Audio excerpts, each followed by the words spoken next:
Hi, welcome to Haftarah Yitro. We are in Isaiah chapter 6 all the way through chapter 7, verse 6, and then we jump to chapter 9, verses 5 and 6. So there's a lot of background to this Haftarah, a lot of history that I didn't really have in my head when I started this lesson. So in collecting the history and the background, it took me to Second Kings and it took me to Second Chronicles. And at first I thought that I would put all of my study notes into like coherent thoughts and then give you this background information because history is fascinating to me. But it ended up that it just wasn't right for this particular lesson. I'm finding that each of these lessons, beyond just like a summary of what's going on in the Haftarah, there seems to be like an important lesson beyond that comes out. So I will talk about the tie-in with the Torah portion though, and that's pretty straightforward, I think.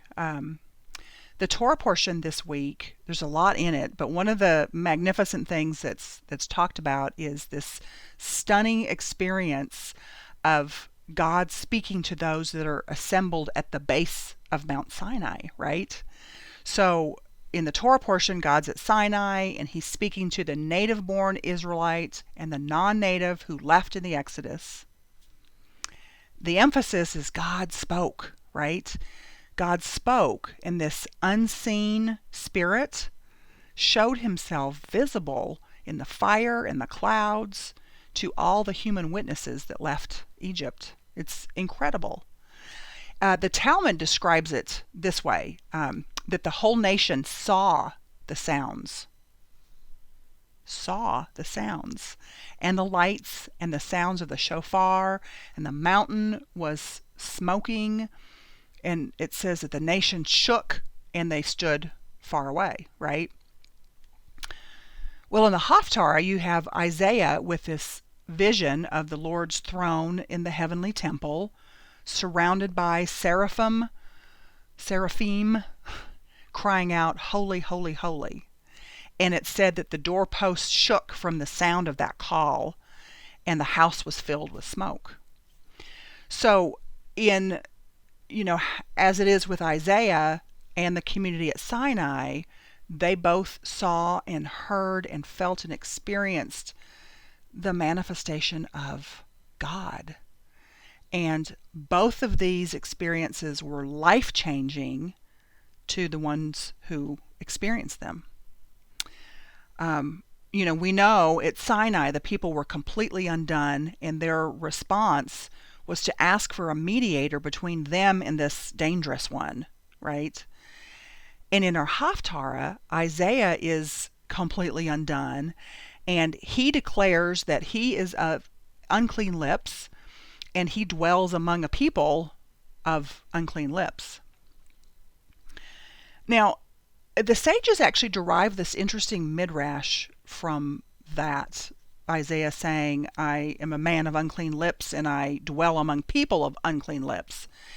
And they actually say that Isaiah was faulted for speaking unfavorably against the people, and that's why the seraph touched Isaiah's lips to that hot coal that was taken from the altar of incense in the heavenly temple.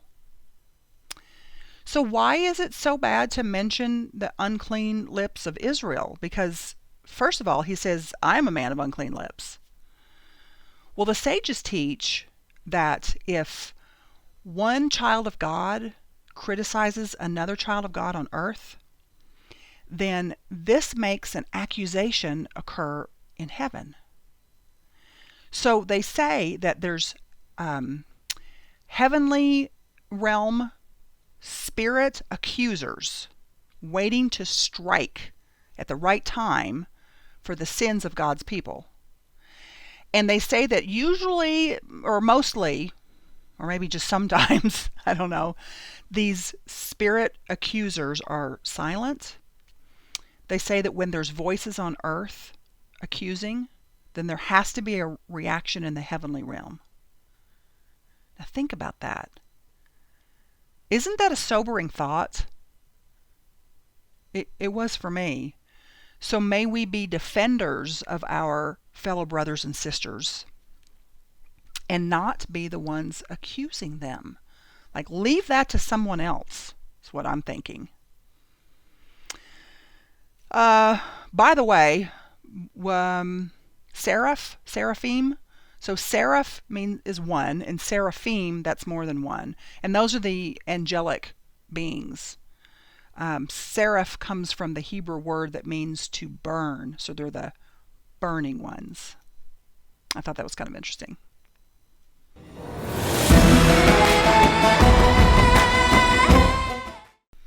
So for the remainder of this lesson, I want to focus on, I'm going to read you a scripture verse, and I'm going to focus on like an overall picture. Okay, so the verse is that in the year of King Uzziah's death, I saw the Lord sitting on a throne, lofty and exalted, and the train of his robe was filling the temple. That's from Isaiah 6, verse 1. And I think that kind of summarizes what I got out of this Haftarah, the deepest thing I got out of this Haftarah. And that is that God is holy, holy. WHOLLY, HOLY. Completely holy. He's completely other. He's completely not human. He's not like us. And that's something that I don't really spend a whole lot of time thinking about, because I'm always thinking about how he's there for me, he's rescuing me, he loves me, and that message is certainly true, but it's significant that this one who loves us so much isn't like us. And I think that with this thing that was happening with Isaiah, he sees the Lord sitting on a throne, lofty and exalted. Well, what does that mean? What might that have felt like to him? And there's two writers that I'm just basically going to read you some quotes from them that I think really capture this idea of he's sitting on the throne, lofty and exalted. And I think they can capture it much better than I ever could if I tried. And the first one is D. Thomas Lancaster, and you might know that name as one of the writers and teachers of First Fruits of Zion. And he talks about how God is dangerous. And I know there's a couple of books out there that maybe like in Christian circles that are somewhere, they have the title somewhere in there, The Dangerous God. And I thought that was interesting, because we don't usually think of God as being dangerous, because dangerous is someone you want to stay away from. But what if this dangerous one wants to come near to us, right? So here's, I'm going to read this to you. This is what D. Thomas Lancaster, how he puts it. He's talking about God, and he says, he's not a warm, fuzzy feeling or a gentle, doting grandfather in the sky. He's a dangerous, all-powerful, all-consuming spiritual being, and drawing close to him without the proper precautions in place can have devastating consequences. Despite that, God wants to live among his people, and he wants us to draw near to him. And then he goes on to say that Leviticus, because he's talking in this quote, he's talking about Leviticus. Leviticus teaches us how to draw near to him and live to tell about it. And then the other one that I want to quote, and this is more of an extensive quote, and this is how I'm going to end this lesson, just basically reading Dr. Skip Moen. He's an amazing Torah teacher. And this is what he says. Maybe we haven't come to grips with just how dangerous God is. If we take his word seriously, if we stop toning it down to meet our cultural expectations, we discover something startling. God expects us to live an adventure, I laugh about this, that desperately keeps us out of control.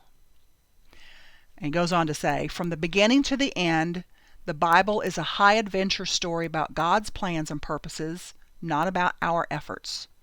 And throughout this story, God is a wild, unpredictable, dangerous one, constantly catching his creation off guard, changing tactics and battle plans, turning the rules of engagement upside down. God does the unexpected quite regularly. Just when we think we have him figured out, he sidesteps our boxes and strikes out in a different direction. God often seems to bring us to the brink of disaster in order to reveal another aspect of his glory. Now, when I first was reading this, at this point I just stopped and I bawled, because this is a very accurate picture of this mighty God of ours. And I was thinking, how many times have I tried to sanitize him, because that's frightening, forgetting that this is the same one that wants to draw near, right? Okay, let me continue on. He shows much less concern with the things that occupy first place in our thinking. He ignores our best efforts and our clearest insights. His ways are not our ways. And just in case we forget about the unbridgeable gap between the infinite creator and the finite creation, listen to this. He steps back once in a while to let us have a peek at his true being. And it scares us to death.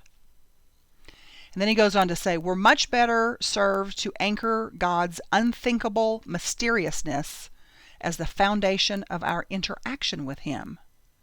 God isn't like us at all, not in the way he thinks, behaves, feels, plans, acts, remembers, observes, decides, determines, or loves.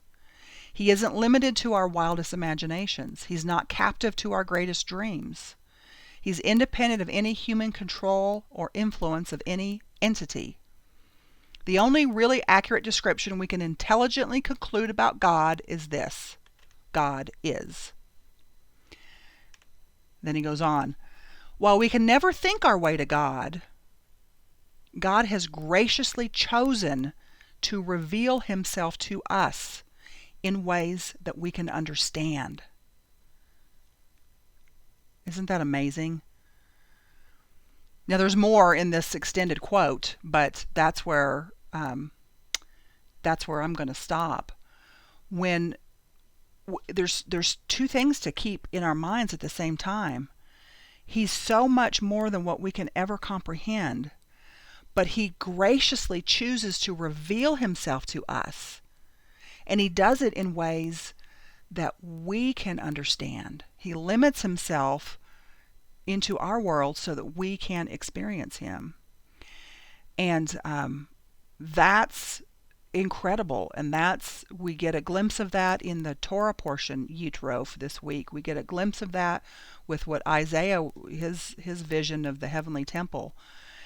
And you and I get glimpses of this every day if we just open our eyes to it, the wonder of God around us. He's wanting, I believe he's wanting to communicate to you, to me, every day, in all of our circumstances. And if you're like me, you want to know this, you want to experience him, but maybe you forget to look at your regular circumstances to see that he is revealing himself to you in this moment in a way that you can understand. So that's the Torah portion for this week, and I'll see you next week in the next Haftarah.